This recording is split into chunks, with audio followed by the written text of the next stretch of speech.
Hi friends. Star கனெக்ஷனை பத்தி தான் நான் வந்து சொல்லப் போறேன். ஸ்டார் கனெக்ஷன் வந்து உங்களுக்கு வந்து இப்ப ஸ்டார் கனெக்ஷன்ல வந்து எப்படி டக்குன்னு கனெக்ட் பண்றது அப்படின்றது வந்து ஒரு மைண்ட்ல நிக்கிற மாதிரி இல்லாம வந்து நம்ம படிச்சிருப்போம். ஸோ அதை வந்து ஈஸியா தான் இப்போ சொல்லித் தரப் போறேன். ஸோ யூஸ்வலா பார்த்தோம்னா ஸ்டார் கனெக்ஷன் வந்து எங்கெல்லாம் நம்ம யூஸ் பண்ணுவோம்னா த்ரீ ஃபேஸ் சிஸ்டம்ஸ்ல வந்து இந்த ஸ்டார் கனெக்ஷன் வந்து யூஸ் ஆகும். மோட்டார் அதுக்கப்புறம் வந்து டிரான்ஸ்ஃபார்மரோட செகண்டரி சைடுல இந்த ஸ்டார் கனெக்ஷன் வந்து யூஸ் ஆகும். இதுல வந்து பாத்தீங்கன்னா த்ரீ வைண்டிங்ஸ் இருக்கும். ஸோ த்ரீ வைண்டிங்லயும் ஒரு வைண்டிங்லயுமே வந்து டூ டெர்மினல்ஸ் இருக்கு. அது எப்படின்னா இப்ப இங்க இந்த வந்து பாத்தீங்கன்னா இது ஆறா, அப்ப இது ஒரு டெர்மினல், அதுக்கு இந்த சைடு வேற ஒரு டெர்மினல் இருக்கு இல்லையா? சோ அதுதான். அப்போ வைண்டிங் வந்து மூணு வைண்டிங் இருக்கு. ஸோ RYBன்னு மூணு வைண்டிங் இருக்கு. அந்த ஒரு வைண்டிங்க்கும் வந்து நமக்கு த்ரீ டெர்மினல்ஸ் வந்து இருக்கு. ஸோ இப்ப பாத்தீங்கன்னா இது பி, இது ஒரு வைண்டிங், ஆனா டெர்மினல் வந்து இங்க ஒண்ணு இருக்கு, இங்க ஒண்ணு இருக்கு. ஸ்டார் கனெக்ஷன்ல வந்து உங்களுக்கு வந்து புரிஞ்சுச்சா? த்ரீ வைண்டிங்ஸ் இருக்கு, ஒரு வைண்டிங்க்கும் டூ டெர்மினல்ஸ் இருக்கு. அதுக்கப்புறம் பாத்தீங்கன்னா இதுல வந்து அந்த ஒரு டெர்மினலை ஃபுல்லா நம்ம என்ன பண்ணிடுவோம்னா நம்ம ஒரே இடத்துல வந்து ஜாயின் பண்ணி கனெக்ட் பண்ணிடுவோம். இப்ப பாத்தீங்கன்னா இது ஆர் அப்படின்னு வச்சுக்கோங்களேன். இந்த டெர்மினலை வந்து ஆர் டேஷ்னு வச்சுக்கிட்டோம்னா இது ஒய், இது ஒய் டேஷ், வி டேஷ்னா அப்ப r dash y dash v dash எல்லாத்தையும் நம்ம சேர்ந்தாப்புல ஒரு இடத்துல கனெக்ட் பண்றோம்ல. சோ அது வந்து என்னன்னா அது வந்து நமக்கு நியூட்ரல் பாயிண்ட். சோ உங்களுக்கு வந்து அண்டர்ஸ்டாண்ட் ஆயிருக்கும் அப்படின்னு நினைக்கிறேன். நான் இன்னும் அடுத்து சொல்றேன் பாருங்க. அது வந்து நியூட்ரல். நெக்ஸ்ட் வந்து பார்த்தோம்னா இப்போ இந்த இது வந்து பாருங்க. இங்க வந்து பாத்தீங்கன்னா நமக்கு U1 V1 W1ன்னு கொடுத்திருக்காங்க. சோ இதுதான் ஸ்டார் கனெக்ஷன் தான். இப்ப இந்த எல்லாத்தையும் ஜாயின் ஆன இடத்துல இருந்து வந்து என்னன்னா இந்த நியூட்ரல் வந்து எடுப்பாங்க. ஆனா இங்க ஏன் RYB யூஸ் பண்ணாம U1 V1 W1 யூஸ் பண்ணிருக்காங்க அப்படின்னா இது வந்து எதுக்காக அப்படின்னா இது வந்து ஒரு ஸ்டாண்டர்டு, இது வந்து ஒரு இந்தியன் ஸ்டாண்டர்டு. நம்ம புக்ல வந்து படிக்கும் போது RYBன்னு தான் வந்து படிச்சுட்டு இருக்கோம். பட் இண்டஸ்ட்ரீஸ்குள்ள போகும்போது UVWன்னு தான் நம்ம வந்து யூஸ் பண்ணுவோம். பிகாஸ் இப்ப வந்து பாத்தீங்கன்னா இது ஆர், இது ஒய், இது பி அப்படின்னு வச்சுக்கிட்டோம்னு வச்சுக்கோங்களேன். சில சில பேர் வந்து A phase, B phase, C ஃபேஸ்னு சொல்லுவாங்க. அப்போ A phase, B phase, C phase. So இப்போ வந்து பாத்தீங்கன்னா இங்க ப்ளூ இருக்கு. RYBன்னு வரும்போது இந்த தேர்ட் ஒன்னு ப்ளூவா இருக்கு. ஏபிசின்னு வரும்போது இந்த செகண்ட் ஒன் வந்து ப்ளூவா இருக்கு. சோ அப்ப டக்குன்னு பி ஃபேஸ் அப்படின்னு சொல்லிட்டாங்க அப்படின்னா இந்த இந்த ஏஒய்பியா இல்ல RYBயான்றது வந்து கன்ஃபியூஷன்ஸ்ல சோ தப்பா வந்து நடக்க சான்ஸ் இருக்கு. சோ அதனாலதான் ஸ்டாண்டர்டா வந்து U1 V1 W1ன்னு இந்த ஒரு இதை வந்து வச்சிருக்காங்க. சோ இப்ப இது வந்து பாத்தீங்கன்னா ஒரு டெர்மினல். இப்ப மோட்டாரா இருக்கட்டும் இல்ல டிரான்ஸ்ஃபார்மரா இருக்கட்டும், அந்த வைண்டிங்ஸ்ல நமக்கு ரெண்டு டெர்மினல் இருக்கு. இப்ப U1 இருக்குன்னா இங்க U2 இருக்கு, ரெண்டு டெர்மினல். அது உங்களுக்கு அண்டர்ஸ்டாண்ட் ஆயிருக்கும்.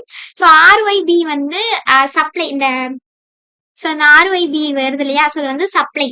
நமக்கு த்ரீ ஃபேஸ் சப்ளை நமக்கு வரும்ல. சோ பவர் ஸ்டேஷன்ஸ்ல இருந்து நமக்கு வரக்கூடிய அந்த பவர் தான். அப்ப RYB வந்து ஒரு சைட்ல கொடுத்திருப்பாங்க. அந்த சைட வந்து என்ன பண்ணிருக்காங்கன்னா அந்த எல்லா எண்டையும் சேர்ந்தாப்புல வந்து இங்க கனெக்ட் பண்ணிடுவாங்க. அவ்வளவுதான். ரொம்ப ஈஸி. சோ இது வந்து அப்படியே தான் இருக்கும். RYC இதுல கனெக்ட் பண்ணிட்டு அந்த இன்னொரு டெர்மினல் ஃபுல்லா வந்து இப்படி கனெக்ட் பண்ணிடுவாங்க. சோ அது வந்து நியூட்ரல். அதுதான். சோ உங்களுக்கு அண்டர்ஸ்டாண்ட் ஆயிருக்கும்னு நினைக்கிறேன். சோ இப்ப இதுல வந்து பாத்தீங்கன்னா இன்னொரு டவுட் உங்களுக்கு வரலாம். இங்க U1 இருக்கு, V1 இருக்கு, W1 இருக்கு.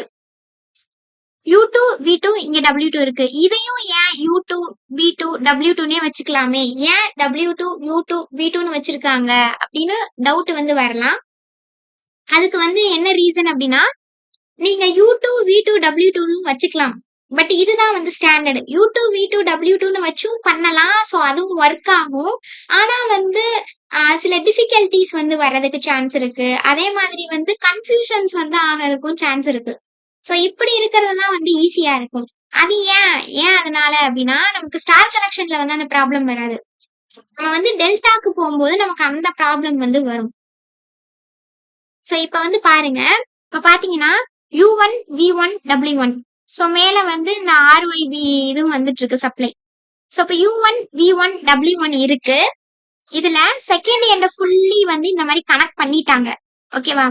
சோ செகண்ட் எண்ட வந்து ஃபுல்லா வந்து கனெக்ட் பண்ணியாச்சு. இது ஸ்டார் கனெக்ஷன். ஓகே. ஆனா டெல்டால பாருங்களே, டெல்டால வந்து இந்த மாதிரி டெல்டா கனெக்ட் பண்ணிருக்காங்க. இப்ப இங்க வந்து பாத்தீங்கன்னா நமக்கு ரெண்டு டெர்மினல் W1 இருக்கு, W2 இருக்கு. U1 இருக்கு, U2 இருக்கு, V1 இருக்கு, V2 இருக்கு. ஓகே. ஆனா இங்க இந்த இடத்துல என்ன கனெக்ட் ஆகுது? W2வும் U1ம் கனெக்ட் ஆகுது. சோ பாத்தீங்கன்னா அப்ப இந்த W2வையும் டபிள்யூ டூவையும் இந்த யூ ஒன்னையும் இப்படி கனெக்ட். ஸோ இப்படி கனெக்ட் பண்ணிட்டாங்க. அடுத்து இங்க வந்து பாத்தீங்கன்னா v one u two. So அதனால இந்த வி ஒன்னையும் இந்த யூ டூவையும் வந்து கனெக்ட் பண்ணிட்டாங்க. இங்க பாத்தீங்கன்னா வி டூ டபிள்யூ ஒன் கனெக்ட் பண்ணிருக்காங்க. ஸோ வி டூவையும் டபிள்யூ ஒன்னையும் வந்து கனெக்ட் பண்ணிட்டாங்க. ஸோ இந்த மாதிரி இருக்கிறனால நம்ம ஈஸியா வந்து சும்மா இது ரெண்டு இது ரெண்டு இது ரெண்டுன்னு வந்து நம்ம என்ன பண்ணிட்டோம்னா அதை வந்து கனெக்ட் பண்ணிட்டோம். அதே இது நம்ம வந்து இப்ப இங்க யூ ஒன் இருக்குன்னா இங்க யூ டூ வி டூ இந்த இடத்துல டபிள்யூ டூ இந்த மாதிரி வச்சிருந்தோம்னா என்ன நடக்கும்? அப்ப இங்க யூ டூ இருந்ததுன்னு வச்சுக்கோங்களே, நம்ம வி ஒன்னையும் யூ டூவையும் கனெக்ட் பண்ணணும். அப்ப நம்ம வந்து இந்த இடத்துல இப்படி கிராஸா வந்து கனெக்ட் பண்ற மாதிரி இருக்கும். சோ இப்ப இந்த டெல்டால பாருங்க, இதையும் வந்து கனெக்ட் பண்ற மாதிரி வந்துரும். ஓகேவா? சோ இப்ப இங்க தானே யூ டூ இருக்கும், அதனால இப்படி முடியாம இப்படி வந்து கனெக்ட் பண்ற மாதிரி இருக்கும். அடுத்து வி ஒன் கூட என்ன கனெக்ட் பண்ணிருக்காங்க, சாரி வி டூ கூட என்ன கனெக்ட் பண்ணிருக்காங்க, டபிள்யூ ஒன்ன கனெக்ட் பண்ணிருக்காங்க. அப்ப வி டூ இங்க இருந்ததுன்னா இதையும் இப்படி கனெக்ட் பண்ற மாதிரி இருக்கும். சோ இது ரெண்டும் கூட ஈஸியா இப்படி ஒண்ணு கனெக்ட் பண்ணிட்டாங்கன்னு வச்சுக்கோங்களேன். சோ மூணாவதா இருக்கிறது இங்க இருந்து இங்க வந்து கனெக்ட் பண்ணணும். அப்ப இந்த மூணாவது இத இங்க இருந்து இங்க வரைக்கும் கனெக்ட் பண்ணணும். அப்ப வந்து என்ன ஆகுதுன்னா நமக்கு வயரும் அதிகமா தேவைப்படுது அந்த இடத்துல வந்து. சோ அப்ப இதுனா வந்து ஒரு சிம்பிளா வந்து இந்த ஷேப்ல ஒரு மெட்டல் போட்டு முடிச்சிட்டாங்கன்னு வச்சுக்கோங்களேன்.